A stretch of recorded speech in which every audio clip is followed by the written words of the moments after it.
नमस्कार, good evening. यो हाम्रो नेपाली अमेरिकन कम्युनिटी सेन्टर सामुदायिक केन्द्रको हाम्रो हेल्थ एन्ड वेलनेस कमिटीको तर्फबाट सुमन तिमसिनाको तपाईहरुलाई हार्दिक नमस्कार।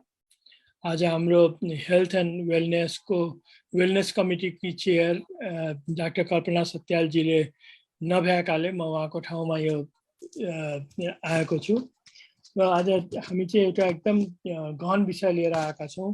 कोभिडदेखि हामी गत 2 वर्षदेखि डिल गरिरहेका छौँ। अहिले फेरि नयाँ भेरिएन्ट आएको छ र यसको यो नयाँ भेरिएन्टलाई हामीले कसरी डिल गर्ने, यो कतिको यसको के रूपले लिन सक्छ र योबाट कसरी हामी सतर्क बस्ने भन्ने उसमा हाम्रा 2 जना हाम्रो स्पेशलिस्ट डाक्टरहरू यहाँ आउनु भएको छ। अब पहिलो चाहिँ म आजको परिचय हाम्रो एनएसीसी को प्रेसिडेन्ट चेयरम्यान हाम्रो डाक्टर मदन उप्रेतीजी, उहाँको हामीले त्यति इन्ट्रोडक्सन पनि नचाहिएला। उहाँ नर्दर्न भर्जिनियामा entrepreneur, psychiatrist, doctor, community worker सबै हुनुहुन्छ उहाँ। अनि सर्वगुणले सम्पन्न डाक्टर मदन उप्रेतीजी आज चाहिँ यो सेसनको मोडरेट गर्नुहुन्छ उहाँले यो सेसनलाई। र आजको हाम्रो स्पेशलिस्ट चाहिँ हामीले भर्जिनियाकै डाक्टर प्रकाश काफ्लेजीलाई हामीले निम्त्याएको छ।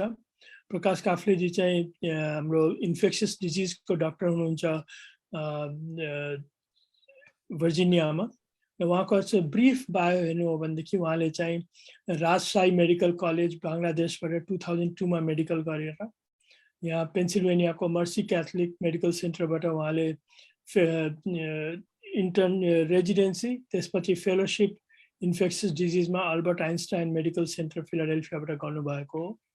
उहाँ board certified by the American Board of Internal Medicine and Infectious Disease. अनि अहिले चाहिँ उहाँ एसेन्सिया हेल्थ इन नर्थ डकोटाबाट त्यहाँ केही वर्ष काम गरेर अहिले भर्जिनियामा सर्नु भएको छ।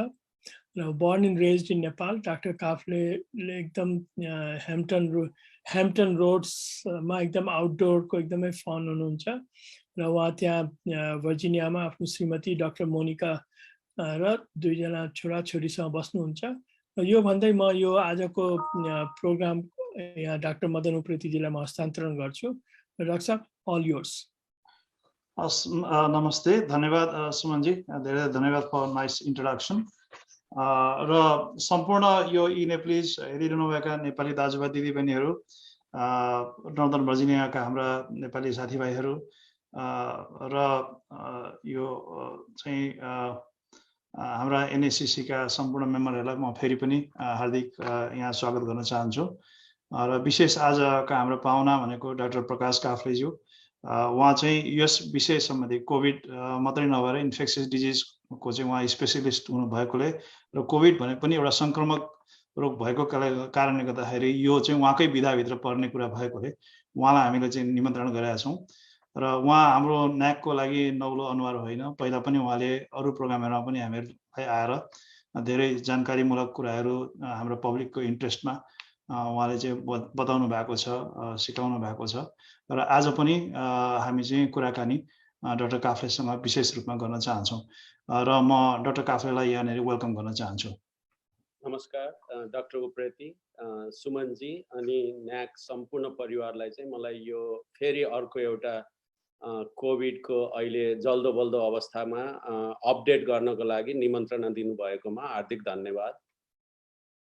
हस्, धन्यवाद। आज हामी विशेष गरी फेरि पनि गएर कोभिडको बेसिक कुराहरूमा हामी जाँदैनौँ, किनभने त्यो कुरामा हामी सबैजना जानकारी भइसकेका छ। यो के हो, यसले केसम्म गर्न सक्छ, कस्तो खालको रोग हो, कसरी सर्छ, भ्याक्सिनको पनि बेसिक कुराहरू हामीलाई थाहा छँदैछ।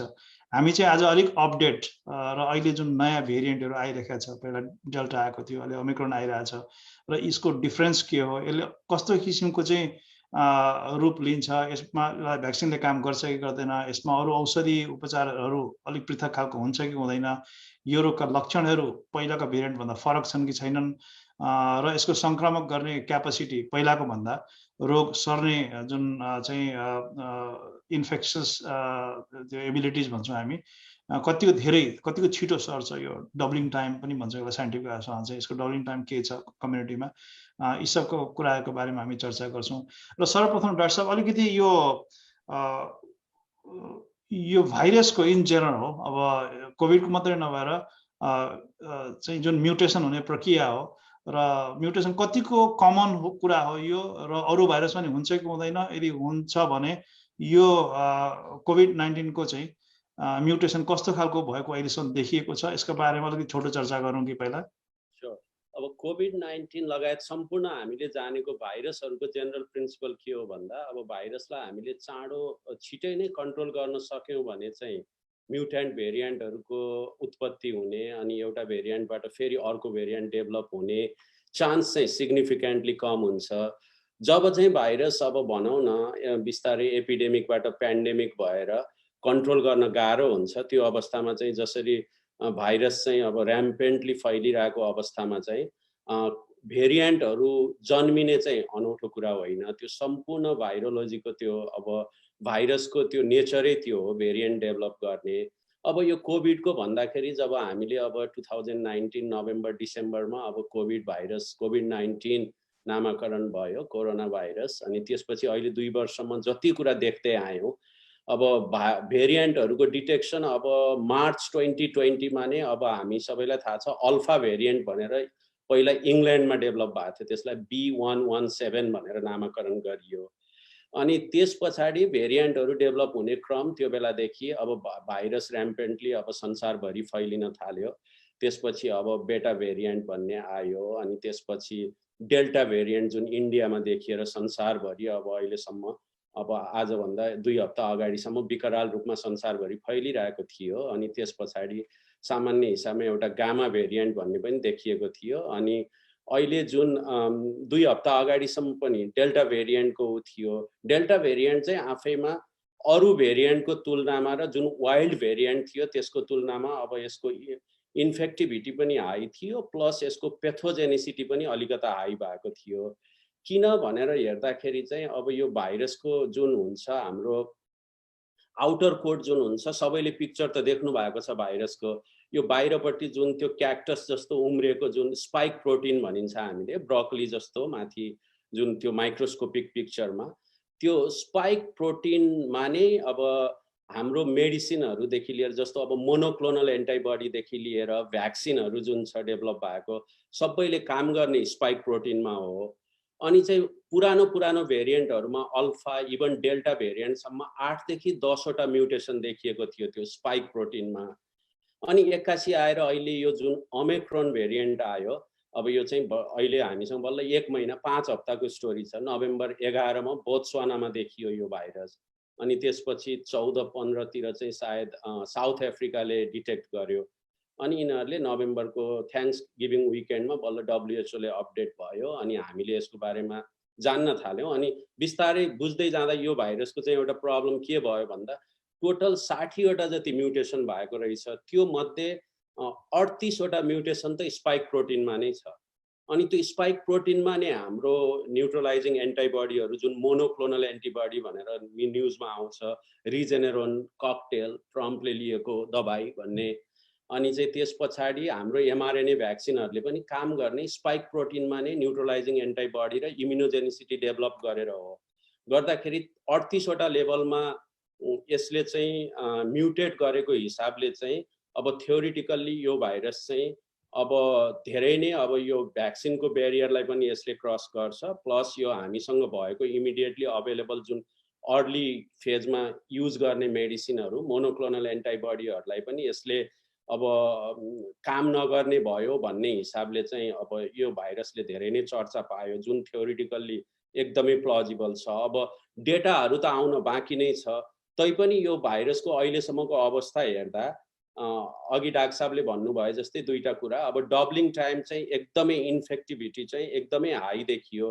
एउटा 2टा स्टडीहरूमा कस्तो देखिएको छ भन्दा इन्डोरमा एसिम्प्टोमेटिक मान्छे एउटा मान्छे उपस्थित हुँदा पनि टोटल एटेन्डेन्सको 70 to 80% मान्छेहरू इन्फेक्टेड भयो।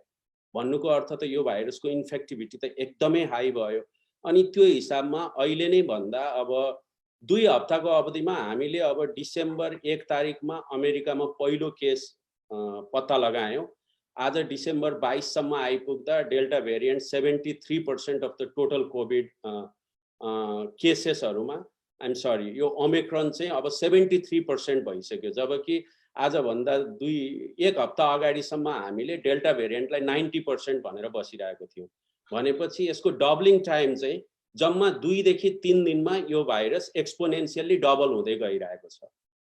यसको चाहिँ अहिलेसम्मको अवस्था चाहिँ त्यो छ। त्यसको मतलब त्यसो इन्फेक्टिभिटी यो भाइरसको चाहिँ एकदमै हाई देखियो।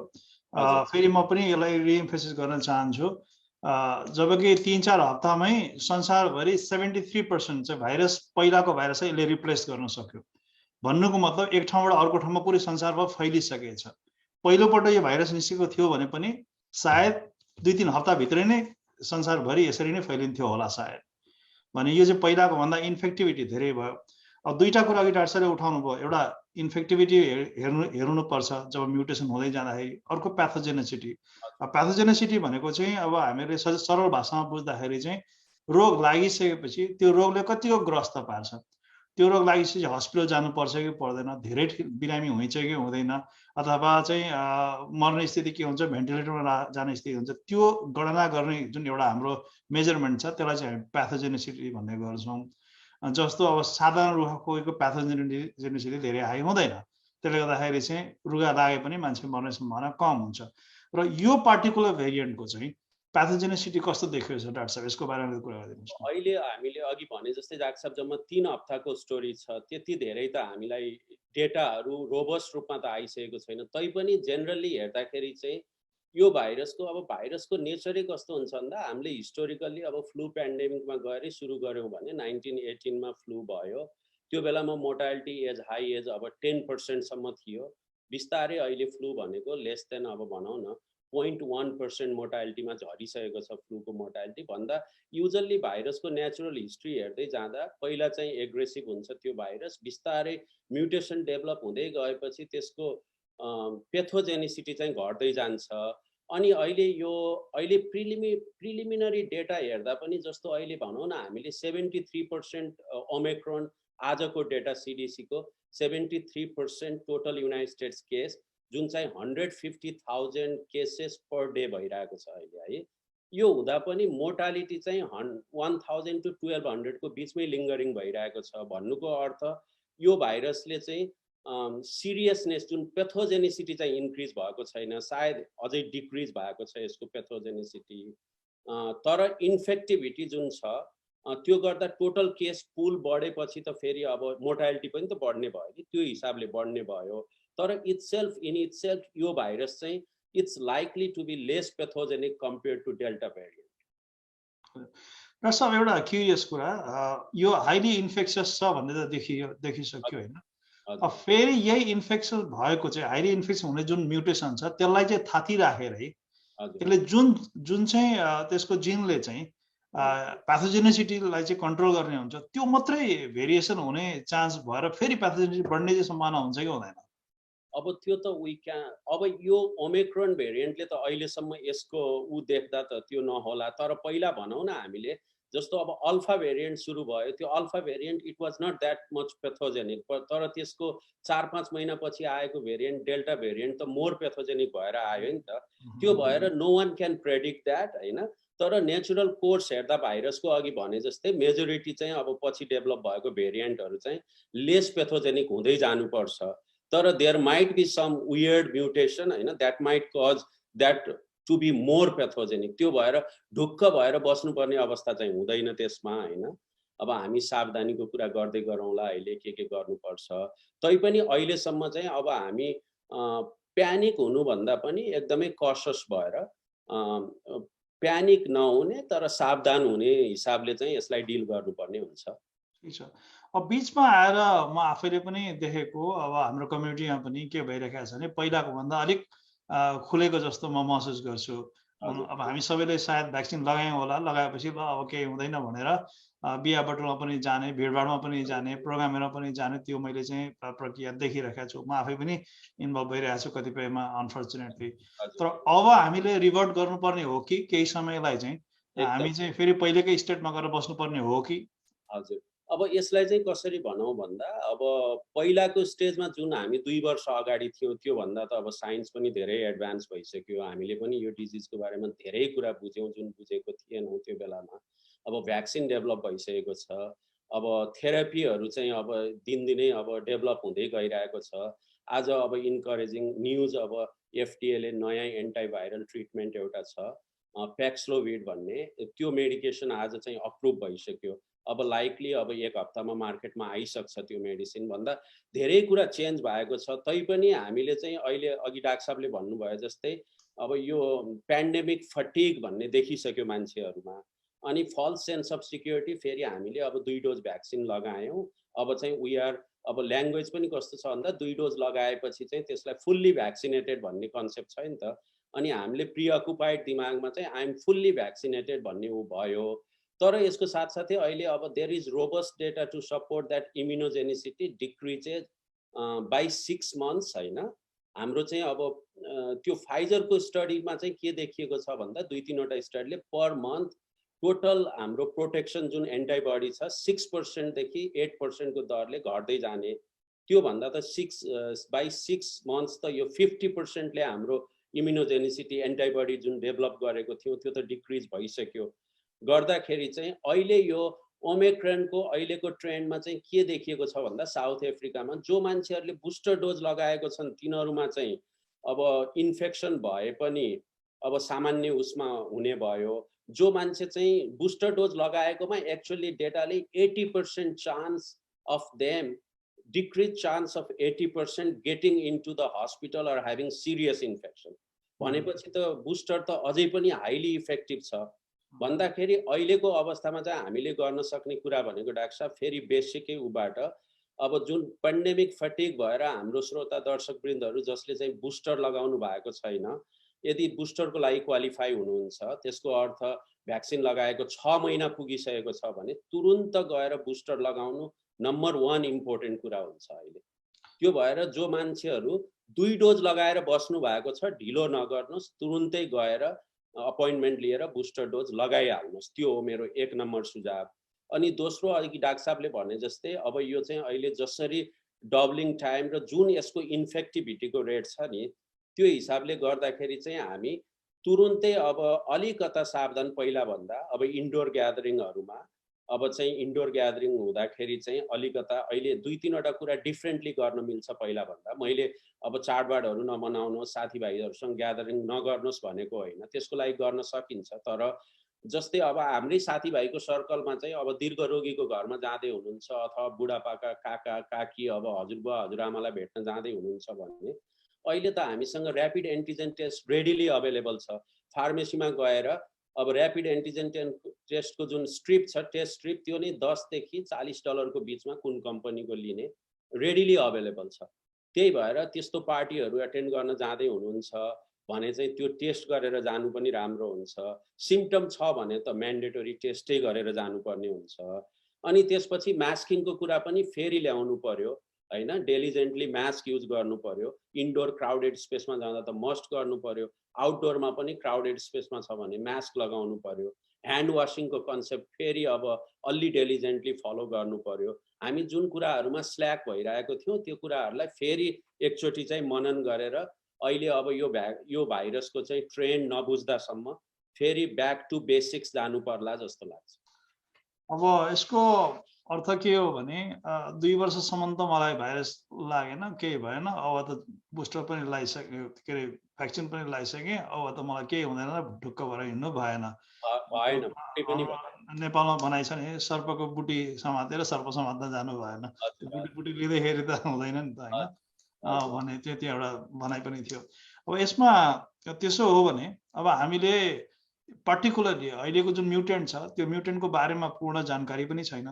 तर अननोन इज अननोन, हामीलाई थाहा नभएको कुरामा चाहिँ रिस्क लिनुभन्दा केही समय संयम गरेर यसको डेटा राम्रोसँग नआउन्जेलसम्म यसको क्ल्यारिटी र गाइडेन्स पनि सिडिसीले सायद चेन्ज गर्न पनि सक्छ, फेरि पनि त्यो नआउन्जेलसम्म सुरक्षित रहनु राम्रो होला।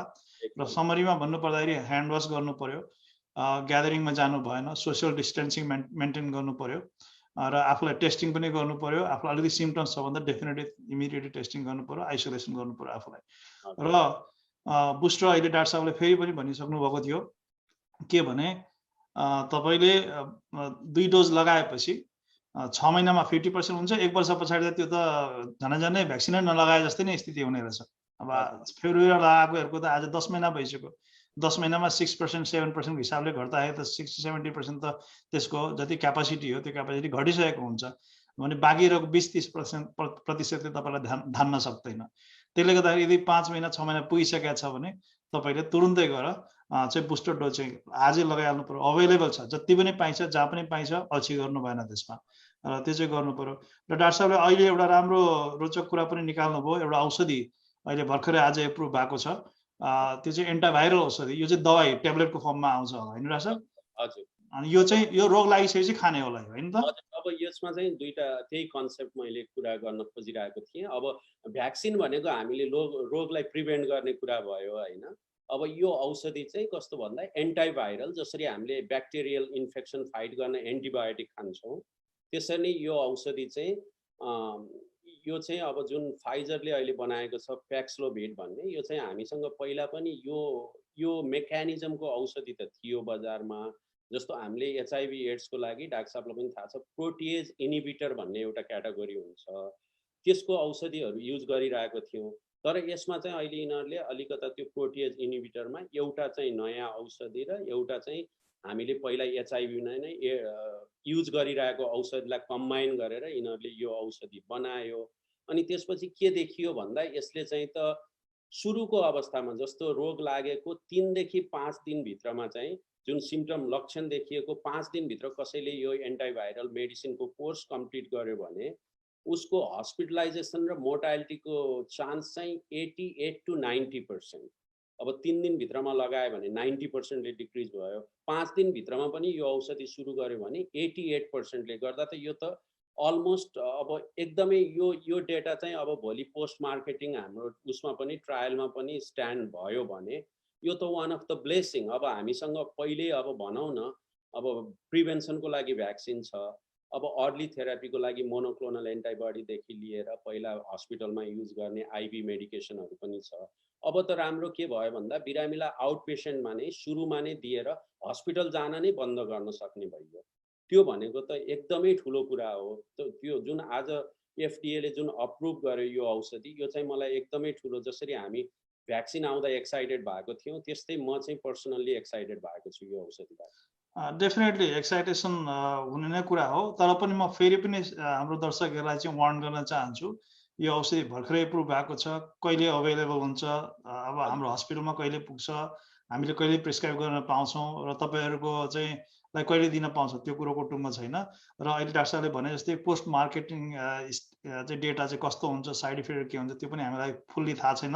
त्यसो गर्दाखेरि फेरि भइहाल्यो, दबाई निस्किहालेछ, भ्याक्सिन पनि छँदैछ, आफ्नो सुरुमा जाउँ भन्ने कुरोमा चाहिँ कदापि नजाओस् त्यहाँ हैन। हाम्रो दर्शकहरूलाई हामीले आज भन्ने भनेको let's go back to basic हैन।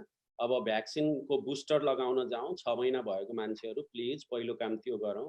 दोस्रो काम चाहिँ अब फेरि मास्क लगाउन अलि डेलिजेन्टली सुरु गरौँ, ग्यादरिङहरूमा अझै केयरफुल भयौँ, ह्यान्ड वासिङ गरौँ, सोसल डिस्टेन्सिङ मेन्टेन गरौँ, यो सबै भयो। अनि अर्को एउटा कुरा मैले के भन्नुपर्छ भन्दा अहिले फेस्टिभल सिजन छ, हाम्रो अब धेरै मान्छे अब भनौँ न स्कुल एज कलेज जाने बच्चाहरू भएको परिवार पनि हुनुहुन्छ।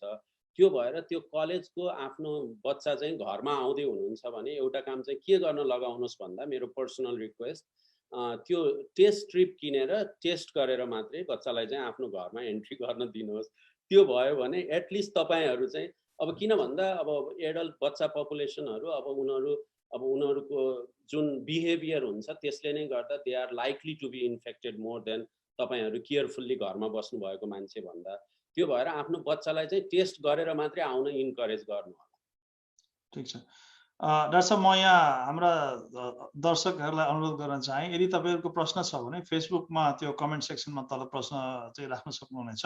हाम्रो सुमन तिमिन सिन्हाज्यूले चाहिँ त्यसलाई मोनिटर गरिरहनु भएको छ ब्याकग्राउन्डमा बसेर, उहाँले त्यो क्वेसन हामीलाई फरवर्ड गर्नुहुन्छ र त्यसको हामी चाहिँ आन्सर गर्ने कोसिस गर्छौँ। डाक्टर साहब, अब चाहिँ यसको अलावा अब भ्याक्सिनेसन गर्ने कुरा त हामीसँग छँदैछ। यो भ्याक्सिन आफैमा चाहिँ यो नयाँ म्युटेसन जुन छ पहिलाको एक्सपिरियन्स डेल्टाको एक्सपिरियन्स र अहिलेको एक्सपिरियन्स हेर्दाखेरि चाहिँ काम गर्छ कि गर्दैन होला, कस्तो छ होला? होइन, अब यो काम थ्योरिटिकल्ली अघि मैले भने जस्तै म्युटेसनको नम्बर त बढ्यो, त्यो स्पाइक प्रोटिन जुन भएको हुन्छ त्यसको वरिपरि अब भनौँ न अब 30वटा एरियामा म्युटेसन, 38वटा एरियामा म्युटेसन भनेको it's a large number of mutation. तैपनि हामीले चाहिँ जुन भ्याक्सिनको इम्युन रेस्पोन्सलाई बुस्ट गरेर हेर्दाखेरि जुन प्रिलिमिनरी डेटा आएको छ नि, अब रेगुलर 2 डोज लगाएको मान्छेहरूको इम्युनिटी अघि हामीले हिसाब गरे जस्तै 50% को हाराहारीमा घटेको मान्छेलाई त त्यो इम्युनोजेनिसिटी जुन प्रिजर्भ छ त्यसले काम गरेन। तर इम्युन रेस्पोन्स हामीले एउटा डोजले बुस्ट गरेपछि त हाम्रो एन्टिबडी रेस्पोन्स त बडीमा अलरेडी डबल भयो, गर्दा त त्यो त स्वाम अफ एन्टिबडी गएर त्यो भाइरसलाई त मार्न सक्ने भयो। त्यो गर्दा अहिले जुन हामीले म्युटेसन भएर भ्याक्सिनको इफेक्टिभिटी घट्यो भन्नुको अर्थ भ्याक्सिन बुस्टर लगाएपछि चाहिँ बुस्ट भएपछि फेरि त्यो भ्याक्सिनले त काम गर्ने भयो। ल ठिकै छ डाक्टर साहब, अब यसो गरौँ, हामी धेरै लामो पनि यो छोटो नै प्रोग्राम हामीले राखेका थियौँ किन यो फलोअप जस्तो मात्रै हो। अब हामीसँग 3 मिनट जति टाइम छ र दर्शकहरूलाई चाहिँ समराइज गरिदिनुहोस् न एकचोटि फेरि यसको बारेमा, जस्तै अलिक पछाडि जोइन गर्नु भएको छ कोही साथीहरू यहाँ। अब 2 वर्षको अवधिमा अब हामीले भनौँ अब सबै हाम्रो दर्शक श्रोतावृन्दहरूले न्युज डेली हेरिरहनु भएको छ। हामी नोभेम्बर 2019बाट डिसेम्बर 2019बाट अहिलेसम्म आउँदा हामीले संसारभरि अब 5 मिलियन भन्दा बढी मान्छे अहिलेसम्म यो पेन्डेमिकबाट गुमाइसक्यौँ। त्यो भनेको हाम्रो ग्रेटर वासिङटन DC एरिया नै संसारको ग्लोबबाट वाइप आउट हुने पपुलेसन हो। अब हाम्रो यहाँ अमेरिकाको डेटा हेर्दा 50 मिलियन भन्दा बढी 16 देखि 17% टोटल पपुलेसन इन्फेक्टेड भइसक्यो। 8 लाख भन्दा बढी मान्छे मरिसकेको छ डेभलप्ड कन्ट्रीमा, जुन चाहिँ विच वाज बियोन्ड इमेजिनेसन है। अब आजको यो अवस्थामा आएर साइन्सले त प्रगति गरेर हामी यहाँसम्म आयौँ, यति मिराकल भ्याक्सिनहरू डेभलप भइसक्यो, गर्दा there are lot of reasons to be optimistic about it. But at the same time अब यो अहिले भेरिएन्टहरू जुन डेभलप भएको छ, ओमिक्रोन भेरिएन्टको चाहिँ जुन म्यासिभ म्युटेसन भएको छ, त्यसको कारणले गर्दा यो भाइरसको चाहिँ इन्फेक्टिभिटीको अमाउन्ट एकदमै बढेर गयो। अनि इन्फेक्टिभिटी एकदमै हाई भएको हिसाबले चाहिँ भाइरस एकदम ऱ्याम्पेन्टली आगो चाहिँ अब सल्किरहेको छ। त्यो गर्दाखेरि 2 हप्ताको अवधिमा नै यसले चाहिँ टेक ओभर गरेर अब dominant variant 70 to 75% of the total diagnosed केसमा ओमिक्रोन भेरिएन्ट पुगिसकेको छ। यो चाहिँ त अब एउटा एकदमै कसियस हुनुपर्ने अवस्थामा छौँ हामी। म हाम्रो दर्शकहरूलाई चाहिँ अब प्यानिक हुनुहोस् भनेर भन्दिनँ, तर सावधान हुन भन्छु।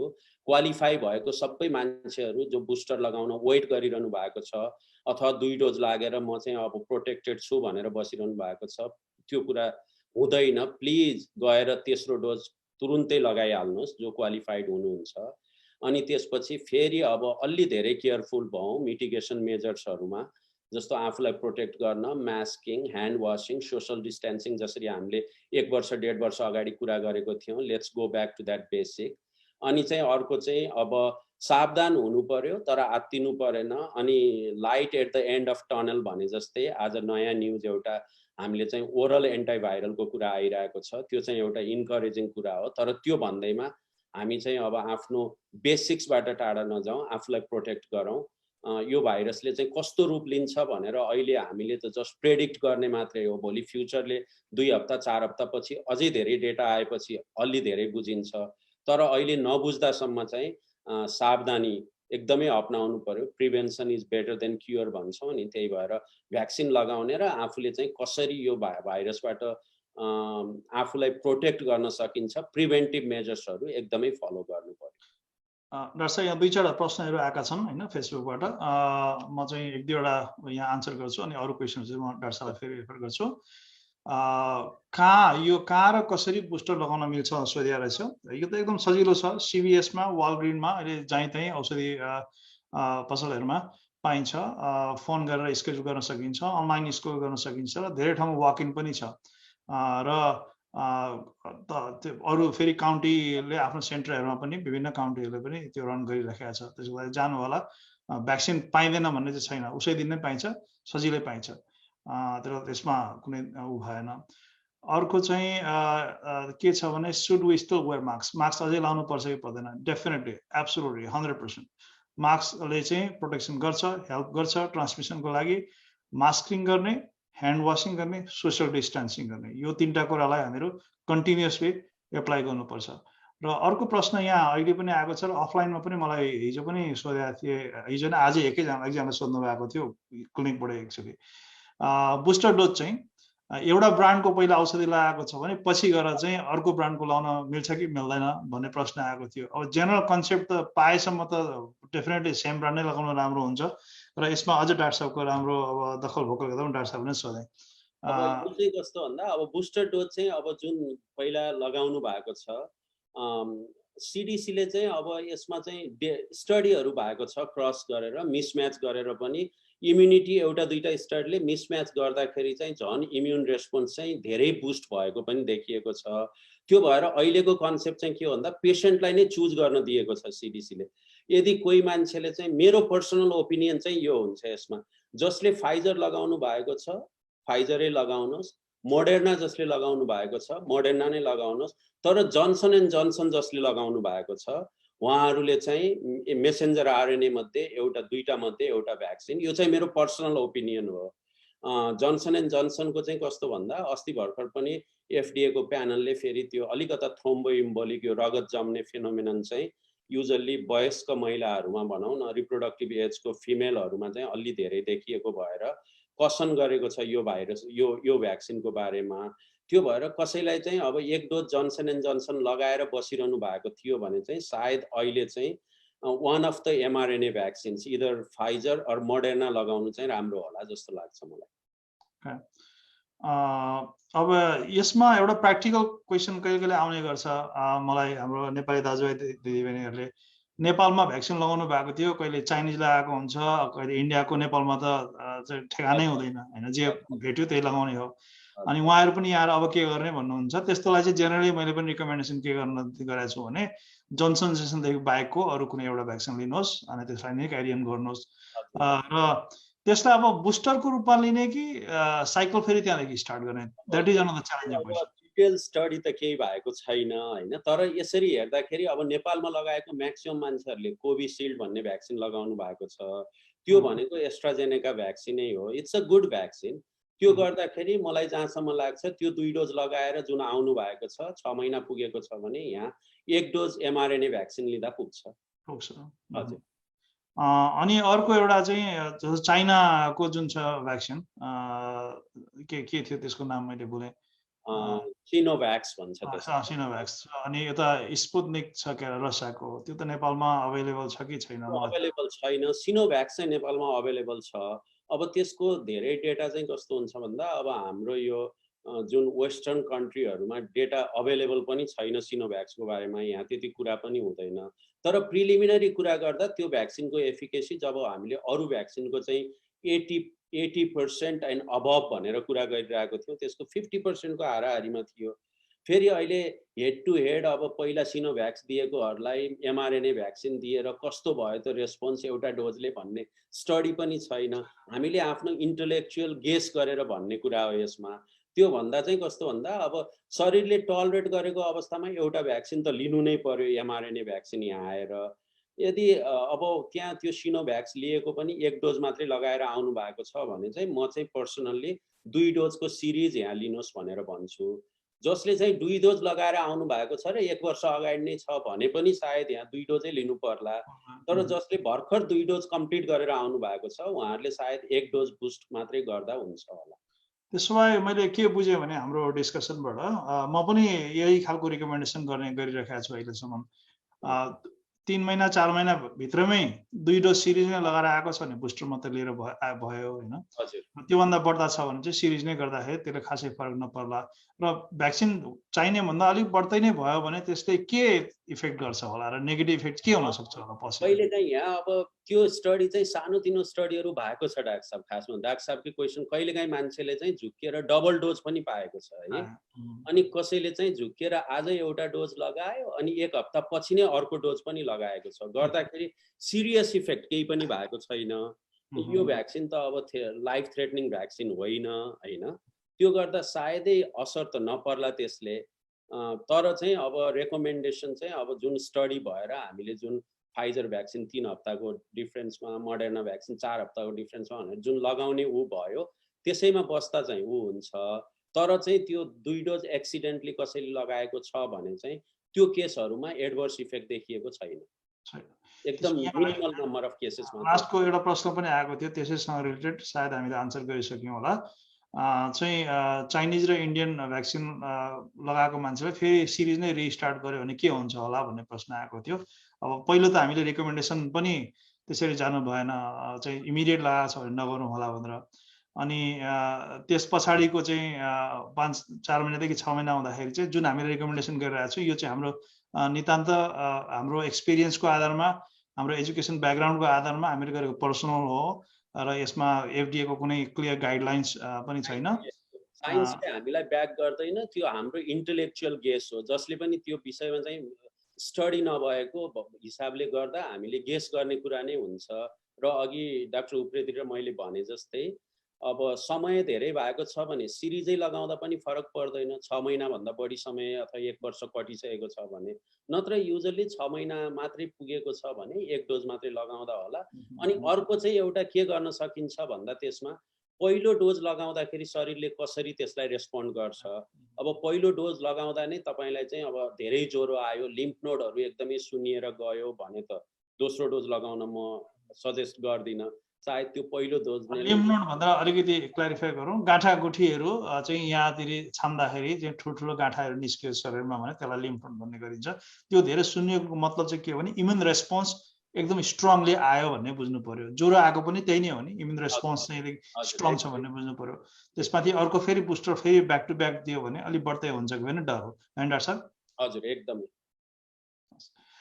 अब एउटा प्रश्न छ अर्जुन साईजीले सोध्नु भएको छ, एउटा सिम्प्टोमेटिक पर्सनले चाहिँ due to covid vaccine contract covid to a person with a weak immune system, in other words is it safe to stay with a symptomatic person due to covid vaccine?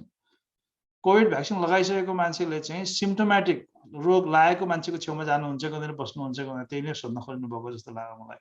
अथवा चाहिँ covid vaccine लगाएपछि रुगाखोकी लाग्यो अथवा भ्याक्सिनको इफेक्टले चाहिँ ज्वरो आयो भने चाहिँ त्यो मान्छेको वरिपरि जान हुन्छ कि हुँदैन? त्यो होला, त्यो पनि होला। त्यो हो भने चाहिँ जान हुन्छ, किन भन्दा त्यो भ्याक्सिनको चाहिँ अब भ्याक्सिनले चाहिँ कस्तो भन्दा यो त हामीले बडीमा एन्टिजेन भनेको फरेन बडी दिने हो, त्यसले त बडीमा गएर एन्टिजेन एन्टिबडी रियाक्सन गरेर अलिकता यो पाइरोजेन भन्छ फिभर गर्ने उहरू, अब साइटोकाइन्सदेखि लिएर यो इन्फ्लामेटरी जुन उहरू केमिकलहरू चाहिँ बडीले बनाएर अलिकता ज्वरो आउने, शरीर दुख्ने, इभन अलिकता रुगाखोकी लागेको फिल हुने पनि हुन्छ। त्यो चाहिँ रोग लागेर होइन, त्यो चाहिँ भ्याक्सिनको जुन इन्फ्लामेटरी रेस्पोन्सको कारणले हो। त्यो अवस्थामा त अब त्यो मान्छेको वरिपरि जानु भयो। तर अर्को क्वेसन, यदि तपाईले चाहिँ भ्याक्सिन लगाइसकेको मान्छेमा चाहिँ रुगाखोकी लागेको अवस्थामा चाहिँ उसको नजिक जानुहुन्छ कि हुँदैन, भ्याक्सिन लगाएर भ्याक्सिनेटेड मान्छेमा समस्या देखियो भने भन्ने कुरा हो भने त उहाँलाई रोग पनि लागेको हुनसक्छ। अघि भने जस्तै त्यो त ऱ्यापिड एन्टिजेन टेस्ट त अहिले रेडिली अभाइलेबल छ, इजिली अभाइलेबल छ। त्यस्तो केसमा चाहिँ म टेस्ट गर्ने सल्लाह दिन्छु र त्यो बेलासम्म चाहिँ आइसोलेसनमा बस्ने सल्लाह दिन्छु। हवस् त डाक्टर साहब, हामीले धेरै क्वेसनहरू पनि कभर गऱ्यौँ हैन।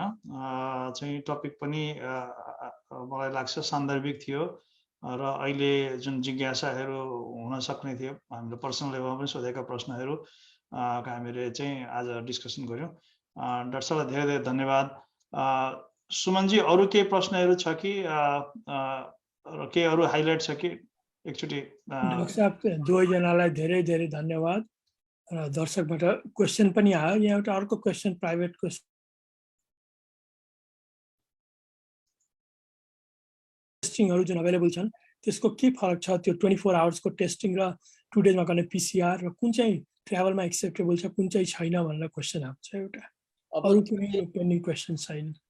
हजुर, अब यो टेस्टको कुरा चाहिँ कस्तो भन्दा अब कन्ट्री जुन कन्ट्रीमा ट्राभल गर्दै हुनुहुन्छ अब त्यो कन्ट्रीको प्रोटोकल हामीले फलो गर्नुपर्ने हुन्छ। जस्तो यदि अमेरिकाबाट चाहिँ अब अमेरिका छिर्दै हुनुहुन्छ भने अमेरिकाले चाहिँ ऱ्यापिड एन्टिजेन टेस्टलाई पनि अहिले मान्यता दिएको छ।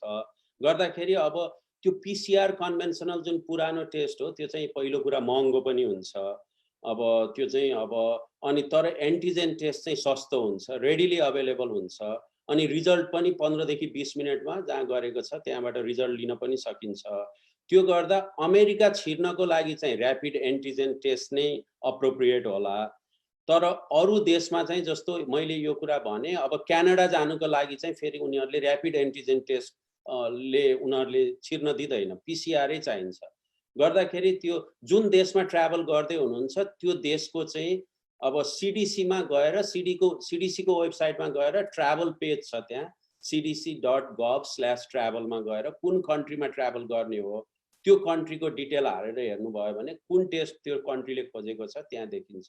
तर अमेरिका आउनको लागि चाहिँ either test is acceptable, rapid antigen or PCR. यसमा अलिकति मैले अहिले बिचमा ट्राभल गर्दाखेरि पनि भोगेको कुरा चाहिँ धेरै कन्ट्रीहरूले चाहिँ पिसिआर नै खोज्दो रहेछ। इभन नेपालमा पनि इन्ट्री गर्न पिसिआर, अनि नेपालबाट एक्जिट गर्दाखेरि चाहिँ रिगार्डलेस जुनसुकै देशमा जाने होस्, अब नेपालको रुल चाहिँ त्यस्तो रहेछ, त्यहाँले चाहिँ पिसिआर नगरिकन त्यो प्लेनमा नै हाम्रो जान दिँदैन। त्यसो गर्दाखेरि चाहिँ पिसिआर अमेरिकाले एक्सेप्ट गरे पनि हामीलाई चाहिँ पिसिआर गर्नुपर्ने बाध्यता चाहिँ छ नेपालबाट चाहिँ एक्जिट गर्दा अथवा इन्ट्री गर्दाखेरि चाहिँ। डाक्टर साहब एकदमै राम्रो सेसन, एकदमै इन्फर्मेटिभ सेसन भयो, यसको पर्पज पनि त्यही थियो। तर एउटा लास्ट क्वेसन यहाँ एउटा छ कि तपाईँ दुईजनामा जसले गरे पनि हुन्छ, चाहिँ लास्ट क्वेसन गरौँ आजको, किनभने क्वेसनको सीमा हुँदैन नभए। अनि यो इन्सुरेन्स नभएका मान्छेलाई बुस्टर लाउँदाखेरि यता ट्राभल गरेर फ्यामिलीका मान्छे आएका छन्, बुस्टर लगाइदिनु पर्यो भने त्यसमा केही रोकटोक छ कि पैसा लाग्छ कि फ्रीमै अवेलेबल हुन्छ भन्ने अवेलेबल छ भ्याक्सिनको। They don't ask for your legal status, they don't ask for anything, just you have to go there with one identity card, that could be passport, that could be anything. अनि त्यो भएपछि insurance पनि submit गर्नु पर्दैन, केही पनि पर्दैन। all vaccines are covered, COVID vaccines are covered free of cost. यसमा के छ भने मैले भ्याक्सिन क्लिनिक पनि रन गरेको थिएँ 3-4 महिनासम्म हाम्रो प्र्याक्टिसमा। बाई डिफल्ट चाहिँ क्लिनिकले होस् अथवा चाहिँ भ्याक्सिनेसन सेन्टरले इन्सुरेन्स पनि माग्नु चाहिँ पर्छ। तर माग्दाखेरि छैन भने छैन भन्न एकदमै एब्सोल्युटली पाइन्छ। त्यसलाई चाहिँ गभर्नमेन्टले चाहिँ रिएम्बर्स गरिदिन्छ त्यो कस्ट चाहिँ। गभर्नमेन्टले छुट्टै यो चाहिँ जुन केयर एक्ट निकालेको थियो त्यो एक्टबाट बजेट छुट्टै आएको छ। त्यो बजेटबाट चाहिँ अलरेडी हामीले ट्याक्स तिरेकै पैसाबाट चाहिँ यसमा सबैलाई चाहिँ भ्याक्सिन कभर हुन्छ। त्यसो गर्दा एब्सोल्युटली डाक्टरले भने जस्तो यसमा लिगल स्ट्याटस अमेरिकाकै हुनुपर्छ भन्ने छैन। जहाँको मान्छे पनि भिजिटर भिजामा आएको मान्छेहरू पनि र सिम्पली पासपोर्ट लिएर गयो भने फ्री अफ कस्ट चाहिँ भ्याक्सिन लगाउन पाइन्छ। जुनसुकै डोज पनि नयाँ सिरिजै गर्नु पर्यो भने पनि पाइन्छ बुस्टर।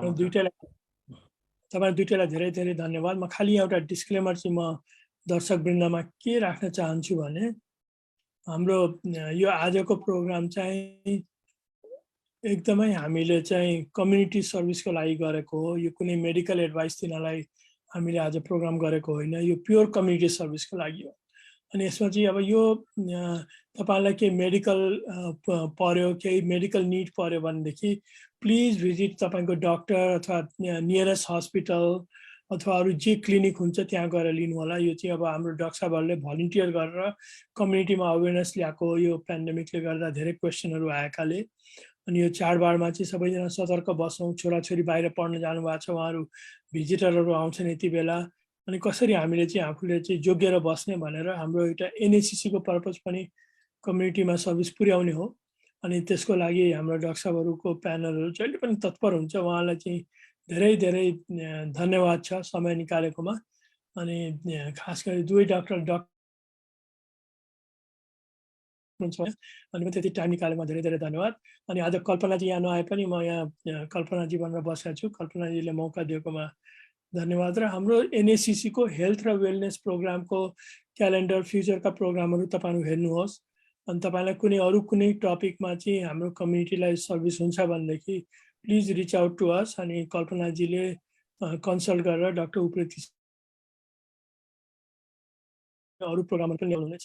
त्यो भन्दै अब आज हामी चाहिँ लाग्छ अब हामी आज यही नै होला सबैसँग होइन।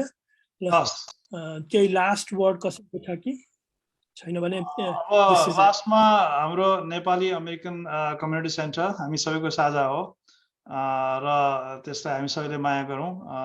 यदि यसको मेम्बर हुनुभएको छैन भने तपाईँ मेम्बर हुन सक्नुहुनेछ। यसको मेम्बरसिप लिनको लागि नर्दर्न भर्जिनिया बस्नुपर्छ भने छैन, जहाँ बसेको पनि उनीहरूले पनि हुनसक्छ।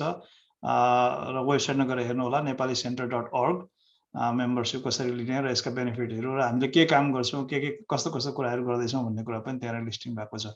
हस् त अब यति भन्दै अहिलेलाई हामी कन्क्लुड गरौँ होला। शुभरात्रि। फेरि पनि डाक्टर काफ्ले धेरै धेरै धन्यवाद। अनि चाहिँ सुमनजी, सुमन्ती सिन्हाज्यू हाम्रो चाहिँ एनएससीसी को सुरुवात कालदेखि नै बहुत मेहनतका साथ हामीलाई चाहिँ यहाँसम्म लिएर चाहिँ डोर्याएर लिएर आउन अभिभावकको एउटा रोल तपाईँले जुन प्ले गर्नु भएको छ सुरुदेखि नै, त्यसको लागि धेरै धेरै धन्यवाद। धन्यवाद।